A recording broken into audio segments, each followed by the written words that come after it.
about 400 students. I'm actually joined here with the superintendent, and she was telling me that 400 students were evacuated from, was it just Roseland Elementary? Just Roseland Elementary, which is the school that's closest to the explosion site at Smitty's. And just kind of tell me, you know, we were talking about it just a moment ago. A lot was happening at one time. How did you make the decision to come here? By the way, I actually talked to a few parents. They were saying the school did an excellent job at handling this. It was very smooth. Everyone felt safe. So kind of tell me what that process was like. Well, we practice things like this, but you know, this is the thing that was real. So I received a call from the principal at 105. I talked to our Homeland Security person, Dawson Primes. Then he made the call that we needed to evacuate the students away from the school. And so this building, the central office here in AMET, is further enough away from the site, but still in AMET. And so we called our buses to go get the kids.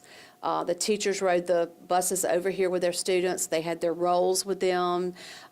We sent out messaging to all the families at Roseland to let them know to come here to pick up their children. All of our staff came out of their offices, accountants, you know, school nutrition folks all came out, and everybody, all hands on deck. We had people outside flagging traffic and directing traffic, others checking IDs and signing students out to their parents. We had our students in here in the air condition in the boardroom. We even had something on the big screen for them to watch while they were waiting for their families. So we tried to make it as comfortable as possible and cool them, you know, let them get cool, because a lot of them, when they came in, they were kind of hot. Getting all the buses, and a lot of traffic in town with people trying to move about on the block roads. So we did our very best to, you know, calm them, give them hugs, love on them, get them comfortable until their parent could get here. And speaking of parents, some of these parents were at work. I actually talked to one mom that said she was working like an hour away. What was the response from those parents? So, you know, we're going to wait here until every parent's here. Of course, all of our children have been picked up, but we're committed to stay here with the children until the parents can get here, whether they're an hour away, 2 hours away, whatever. So, and we keep, you know, letting the child know that the parents, you know, coming to get them, reassuring them of that, because that's an important thing too, to help them feel safe. So we work with parents. We make sure that we stay with them until they can get here to get their child.